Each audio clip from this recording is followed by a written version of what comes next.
Perjalanan rumah tangga sepasang suami dan istri begitu mengikrarkan akadnya, maka tentu di depan dia sudah mesti membayangkan bukan hanya sesuatu yang indah-indah saja, tapi kadang-kadang ada turbulence, ada goncangan-goncangan yang semestinya dipelajari dengan baik.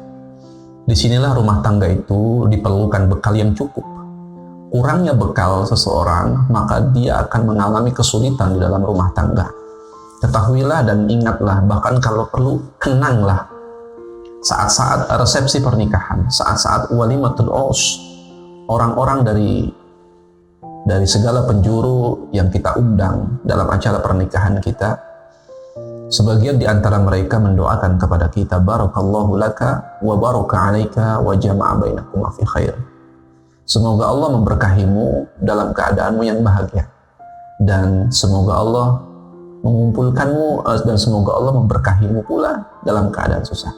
Jadi dalam kondisi bahagia, dalam kondisi susah, mudah-mudahan berkah yang menjadi tujuan dalam pernikahan. Wa jama'a bainakuma fi khair, dan semoga Allah mengumpulkan kalian dalam kebaikan. Ini kunci sekali. Doa ini andaikan Allah mengijabahnya, malaikat mengaminkannya, maka tentu turbulence, goncangan-goncangan itu bukan menjadi satu penyebab retak dan hancurnya rumah tangga muslimin.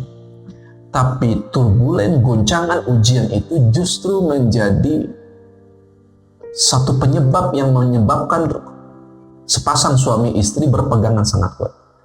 Anda bisa bayangkan bagaimana ketika orang baru pertama kali naik roller coaster. Apalagi kalau dua sejoli, pasangan laki-laki dan perempuan, kanan dan kiri. Begitu roller coaster itu naik ke atas, mungkin sebagian harap-harap cemas, tapi tentu kondisinya nyaman. Begitu jalannya agak datar, dia tenang. Tapi begitu naik ke atas yang amat tinggi, tiba-tiba dijatuhkan sekali jatuh dengan tukikan yang sangat tajam, maka di situ ada teriakan, goncangan luar biasa. Maka apa yang dilakukan dua sejoli ini? Dia akan berpegangan tangan semakin kuat. Mestinya begitu keadaan rumah tangga kita. Konflik dalam rumah tangga, Nabi sendiri saja itu berbagai macam problematika. Dari mulai Nabi hampir menceraikan 9 orang istrinya, ya. Dari mulai Nabi SAW diisukan, dituduh istrinya selingkuh, ya. Dari mulai Nabi SAW berhadapan dengan adu mulut cekcok antara istri yang satu dengan istri yang lain. Dari mulai problematika ekonomi sampai 3 bulan dapur Rasulullah SAW tidak mengepul. Jadi problematika atau konflik itu sesuatu yang mesti terjadi di dalam rumah tangga kaum muslimin. Asiban nasu ayyutraku amanna wa hum la yuftanun. Apakah kamu dibiarkan mengaku begitu saja beriman padahal kamu tidak diuji? Jadi goncangan, ujian-ujian di dalam rumah tangga itu juga bahagian dari cara Allah untuk meningkatkan kualitas iman kita, termasuk suami dan istri. Bukan kemudian dengan diuji oleh Allah Subhanahu wa Ta'ala, itu hubungan suami istri justru malah merenggang. Apalagi hubungannya dengan Allah merenggang, ini berbahaya. Namanya pernikahan, kadang-kadang ada saja problematika. Sepertinya anteng, sepertinya air yang tenang, tapi kita tidak tahu di balik tenangnya sebuah danau, kita tidak tahu ada buaya yang siap melahap orang di tengah itu. Oleh karena itulah ketenangan itu tidak boleh didiamkan atau terhanyut orang begitu saja. Misalnya rumah tangga sedang tenang-tenang saja, maka suami sebagai kepala rumah tangga harus mempersiapkan segala hal agar jangan sampai ada kejutan-kejutan yang berbahaya. Disinilah butuh bekal yang cukup dalam rumah tangga itu. Nggak bisa cuma modal cinta di rumah tangga tuh nggak cukup gitu. Nggak cukup kalau orang menikah itu cuma modal cinta tuh nggak cukup. Asam di gunung, garam di laut, kan ada istilah begitu, ya. Asam di gunung, garam di laut. Namanya pernikahan menyatukan dua insan yang berbeda, latar belakang yang berbeda. Kadang-kadang muncul problematika bukan hal-hal yang prinsip. Makanya konflik itu sering terjadi. Kadang-kadang pertama bekal yang kurang cukup, ilmu yang kurang memadai, ilmu agama yang kurang memadai. Akhirnya apa? muncullah masalah. Misalnya konflik itu dipicu oleh beberapa hal. Satu, misalnya ada problematika komunikasi. Ini yang paling sering. Bahkan kalau kita presentasikan dari angka 0 sampai 100%, maka angka komunikasi ini menyumbang cukup banyak bagi munculnya konflik dalam rumah tangga. Kadang-kadang semuanya cukup gitu loh, harta cukup, ekonomi nggak ada masalah, anak pendidikan juga bagus. Tapi kadang-kadang komunikasi suami istri yang tidak berjalan dengan baik, beku, udah kayak vampir, udah kayak film horor di rumah itu.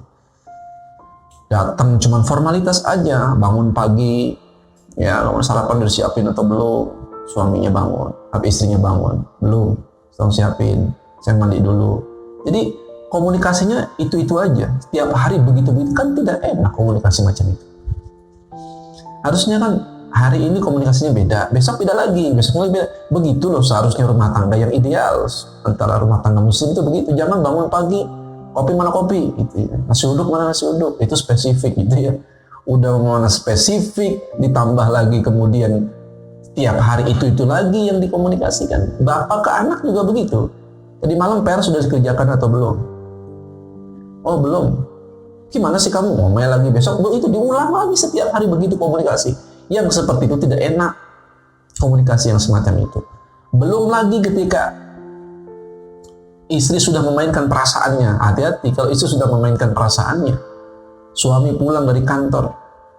Karena menurut penelitian rata-rata kalau namanya laki-laki baru dari luar rumah itu hampir rata-rata, mungkin kalau dipresentasikan bisa 85% laki-laki. Kalau dari luar rumah ke dalam rumah, rata-rata mukanya flat. Tahu flat ya? TV yang agak tipis gitu. Flat itu datar. Nah, flat itu kadang-kadang sering diterjemahkan oleh istri, suami kurang perhatian, suami kurang care. Jadi muncullah masalah baru. Padahal itu menurut penelitian memang begitu. Mau anak laki-laki kah atau suami kah? Memang begitu. Maka saya selalu memberikan solusi dan tips-tips gitu ya. Bagaimana Nabi SAW kalau ada pergian jauh, adalah Anda mandi dulu memang. Jangan Anda masih kumal, masih apa gitu ya. Atau pulang dari safar, mandi. Sunahnya mandi dulu. Entah di pom bensin kah? Maksudnya di toilet pom bensin gitu ya. Bukan di pom bensinnya. Entah di masjid, selepas dari sholat, mandi dulu baru pulang ke rumah. Sehingga wajah Anda sudah fresh. Jadi nggak flat begitu. Akhirnya muncul problem-problem komunikasi. Suami baru nikah sama saya 3 tahun. Perhatiannya sudah kurang. Dulu baru nikah, begini. Curhat. Mending curhatnya ke orang yang tepat. Kadang-kadang curhat kemana-mana. Ke media sosial dan sebagainya. Muncul konflik. Kan begitu. Misalnya ada problematika antara istri dengan mertua. Atau suami dengan mertua. Ini yang sering terjadi. Ketika ada konflik parah, maka hal yang harus dilakukan suami istri itu, pertama memastikan bahwa konflik ini bisa diselesaikan oleh dirinya atau tidak. Ternyata sudah mentok banget, seperti tidak ada jalan keluar. Maka dia harus bercerita ke siapa? Orang yang paling dekat dulu siapa? Orang tua. Tapi bukan istri cerita ke orang tua istri, suami cerita ke orang tua suami. Ini yang tidak tepat. Kalau istri cerita ke orang tua istri, kata orang tua istri, emang kebangetan itu laki lu tuh bener-bener dah. Dari dulu juga emak udah kagak setuju dah lu kawin sama dia. Yang ada ngomporin alias malas-malasin. Suami juga begitu. Cerita ke orang tua suami, orang tuanya sendiri. Waduh, iya. Pan ibu udah bilang dari dulu. Bini itu kagak bener. Udah kalau pulang malam, nggak karu-karuan, ngomong nggak punya etika. Dari belum nikah juga, ibu udah kagak sek sama dia. Dipanasin yang ada.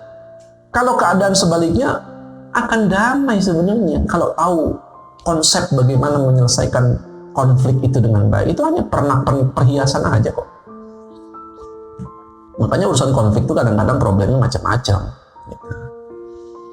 Baiknya bagaimana? Baiknya istri kalau punya masalah berat, jangan sekali-kali cerita ke orang tuanya. Kalau bisa selesaikan sendiri, jangan dikit-dikit ngadu. Ya elah, timbang masakan kagak dicicipin sama suami, ngadu sama orang tua. Ini masalah akhirnya. Kalau bisa selesaikan sendiri, selesaikan sendiri. Jangan dikit-dikit ngadu sama orang tua. Kalaupun harus ngadu, istri harusnya ngadu ke mertua, bukan ke orang tua. Tuh yang benar mah begitu. Suami ngadunya juga ke mertua. Sebab kalau istri ngadu ke mertua, apa kata mertua? Ya, emak mah udah tahu laki lu dari kecil emang begitu kelakuannya. Bentar lagi juga adem. Kan adem rumah tangga kalau digituin. Bukan dibelain. Gitu. Atau kalaupun mertua harus menyalahkan, mesti karena yang cerita adalah mantunya, pasti yang akan disalahkan itu adalah anaknya. Saya sendiri punya pengalaman begitu. Saya tuh kalau udah dulu awal-awal nikah, turbulennya masih kenceng tuh. Begitu beribut sama istri, istri ngadu ke orang tua saya, dijamin 100% itu. Habis saya yang disalahin sama orang tua. Tapi kan jadi damai gitu. Kalau kita sebagai seorang suami disalahkan orang tua kita, kira-kira nerima nggak? Nerima pasti. Tapi kalau kita dilahirin kagak, digedein kagak sama mertua, tiba-tiba disalah-salahin sama mertua gitu, nerima nggak kira-kira?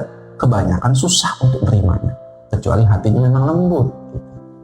Tapi kalau orang lagi konflik, lagi panas-panasnya, susah nyari hati yang lembut, itu susah gitu ya. Begitupun saya, ketika ribut dengan istri, saya lapornya ke mana? Ke mertua. Itu kalau bebannya udah berat.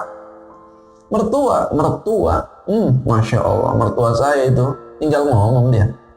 Jangan coba-coba keluar dari rumah. Tuh, tinggal bilang begitu. Kalau keluar dari rumah, papa nggak bakalan terima kamu sebagai anak. Tuh. Akhirnya apa? Istri nggak keluar rumah. Akhirnya apa? Bayar sendiri, selesai sendiri.